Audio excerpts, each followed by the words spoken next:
Okay. As I was saying, point number one. Yes, point number one is that money economy is necessary for bureaucracy. Point number two is, Weber says that democracy is a precursor. Let's say it's not a necessary condition, though he seems to imply almost a necessary condition, but certainly as a historical precursor to bureaucracy. Why is democracy so important? Because democracy, or the democratic revolution, sweeps away the feudal past, and with it sweeps away all those hierarchical distinctions, and in place of those hierarchical distinctions installs a social leveling which is necessary for the functioning of a bureaucracy. That is to say, bureaucracy functions because it is in a situation of being able to treat all its clients equally, apply the same rules to everybody. Apply the same rules. So social and economic leveling is a necessary condition for the efficiency and effectiveness of a bureaucratic order. And that social leveling is often produced by a democratic revolution that constitutes individuals as free and equal citizens before the law and before the political apparatus. So democracy is a seemingly precursor and sometimes necessary condition for bureaucracy. So we have a money economy, and democracy are sort of part and parcel of the rise of bureaucracy. That was point number two. Point number three. And here we're digging this out of this essay, but it is central to the essay, the distinction between two types of democracy. What Weber calls passive democracy and active democracy. Passive democracy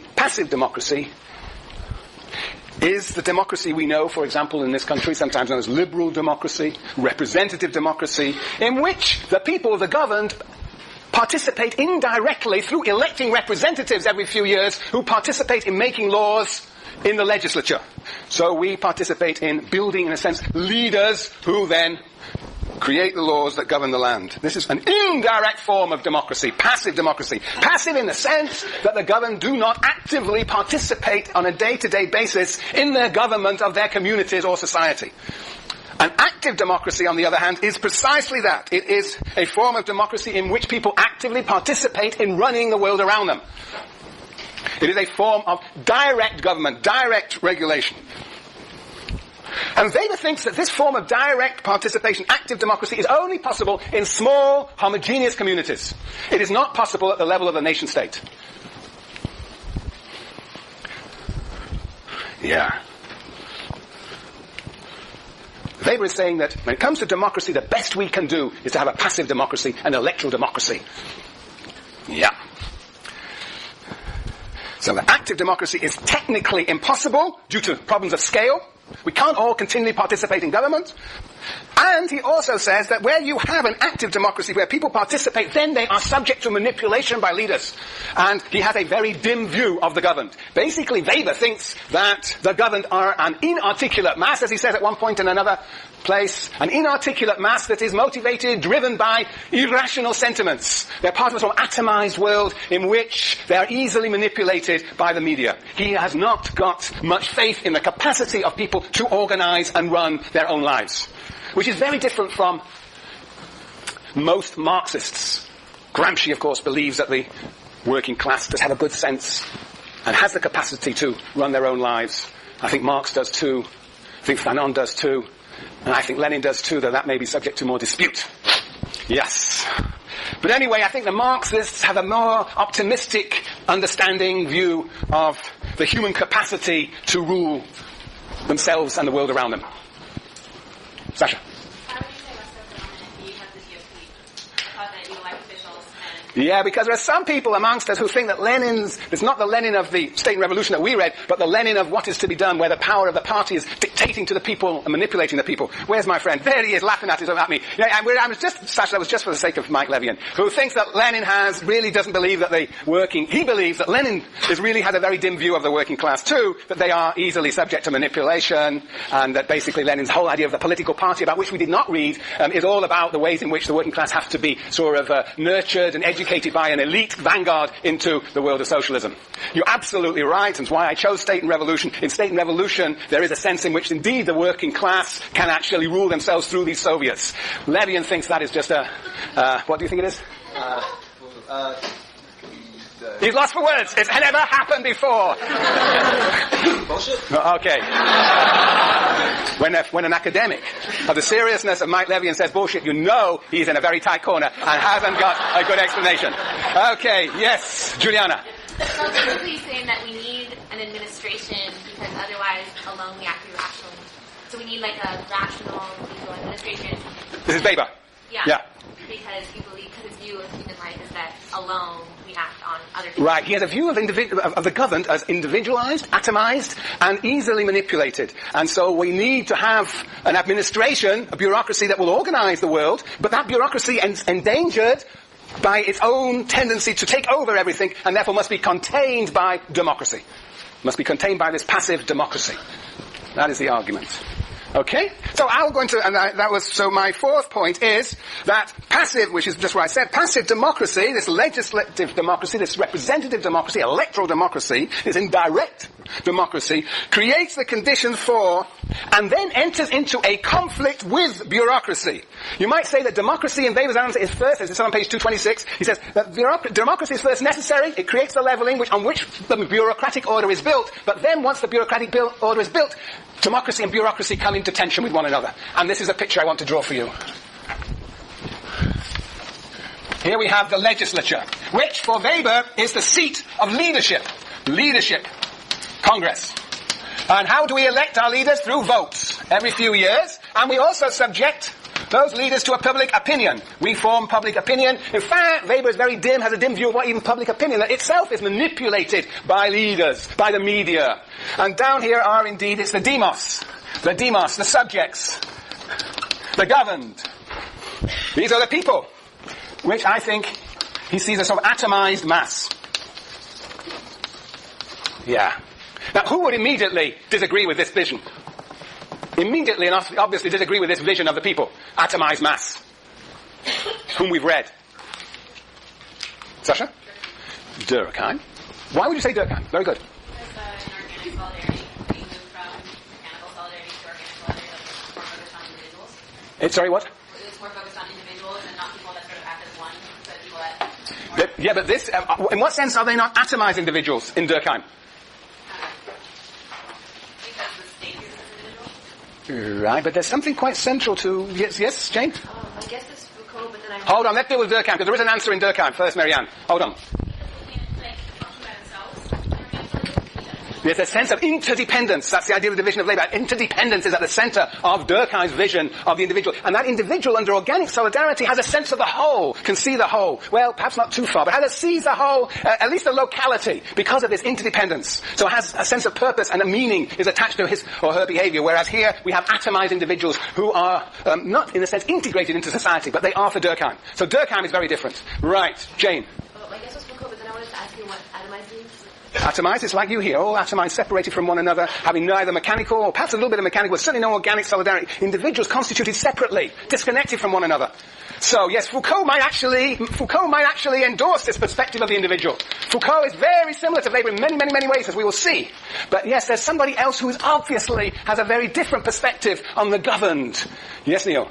Well, like Lenin has the people who do voting into the moon or whatever, and the bourgeois, they're completely separate from this whole class. Right, but who are these people? Lenin seems to endorse this perspective, no, under capitalism. But not the upper class of people. Well, yeah, right, there was an upper class here, but yes, it's not clear, and what's interesting about this article by Weber is that classes do not appear, capitalists and workers. We just have the governed. But what about the governed themselves? Come on, there's another. Courtney! Marx. Why say Marx? Very good. Marx, I think, would say that, Marx is holding class consciousness and the rise of the proletariat, so... Yes, so he would say that the working class was able to form a solidarity. And Weber would say, back to Marx, what is that solidarity? It is manipulated by leaders and is driven towards irrational goals. So yes, you could say that Marx would fit in here, that Marx indeed has this confidence in the capacity of people to rationally understand the world, indeed, which Weber seems to be very doubtful of. But there's somebody, I'm pleading with you to, it's interesting, it didn't come spontaneously to your mind. Aaron. Gramsci? Yes, what about Gramsci? Well, Gramsci would say that organic intellectuals can change civil society. Civil society. What is civil society? Like institutions such as the university and church. Such as the university. What else is in civil society? Church. What else is in civil society? Schools. Voluntary organizations, unions, parties. It's full of these organizations that Weber doesn't talk about. So, in fact, those organizations of civil society absorb these subjects and constitute them indeed as articulate beings, in Gramsci's view. So, I want to underline that this is very different from Gramsci. You might say it's different from Marx. It's certainly different also from Durkheim. It's probably somewhat similar to Foucault. But anyway, I just want to alert you to that this is not to be taken for granted that we live in a world in which the governed, i.e. the vast majority of society, are these atomized individuals disconnected from one another, subject to the whims of leaders who manipulate them. Sasha? Couldn't you argue that those who are educated in those institutions are only being educated to be brought up the same way that everyone else would be brought up? You could, but what happens in those institutions, people participate in them. You participate as a student in this university. You actually some of you begin to participate in ruling this university. Well, ruling yourselves on behalf of this university. And there will come a time when you will rule this university, after this course though. Yes. No, I think the point that Gramsci will make is that one becomes, in a sense, educated as citizens to think rationally by virtue of one's participation in these other organizations. Organizations that Weber does not talk about. Very good. Okay, this is this idea of the passive democracy. But on the other hand, we have bureaucracy over here. Bureaucracy. And what does Weber say? This is all still my fourth point. Weber says that there is a conflict between the two. Passive democracy tries to control bureaucracy. How does passive democracy try to control bureaucracy? Diane? Through oversight committees, investigating the activities of bureaucracy. What else? And also it's through appointment of the chiefs of the bureaucracy. Appointment of chiefs. Yeah. See, and he says on page, let's see, a number of places. Where's he talks about rule from the top. Let's see. 2 what? 201. Rule from the top. No, it's not 201. No, it's much further along than 201. Get your reader out. Where are we? Okay, let's see.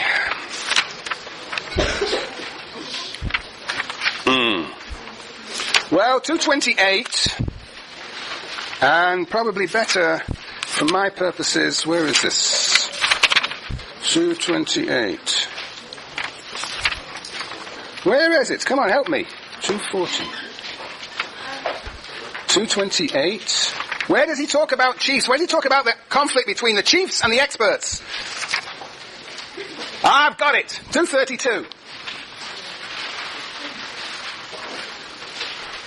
Anders, why have you gone so passive and lackadaisical? You're behaving like an inarticulate mass, an atomized individual governed by irrational sentiments.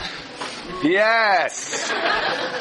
But your only point of connection is Lars, who's also not with it these days. What's happened to Norway? The price of oil has gone down. Is that a problem? Yeah, it probably has. All right, 232. Why don't you read it out, Anders? 232 in the last paragraph on the page. Yes, loud and clear. Under normal conditions, the power position of a fully developed bureaucracy is always overtowering. The political master finds himself in the position of a good killing hostage. That's opposite of the expert. Okay. Facing the trained official who stands within the management of administration. So there is this idea of, it says on page 228, you can only set this machine, this bureaucratic machine, from above. The only person who controls the machine is the person, the chief, above, C1, C2, C3, appointed by the legislature, by leaders. But these two face a lot of conflict from the experts, the officials from below. Why do they have so much power, these experts below? Why do they have so much power? Yes, Aman. They have knowledge. First of all, that they have knowledge about how the world works. They are, in fact, the effective executors of the world. Whether they're in the White House or whether they're in the Department of State or in the Pentagon, wherever they are, they have a lot of power based on the monopoly of knowledge. Monopoly of knowledge. And they have a tendency to monopolize it by maintaining secrets, official secrets. Things you mustn't tell the world. Official secrets. Bureaucracy operates under the rule of secrecy. But there's another basis of their power, and that is, what is the second basis of their power?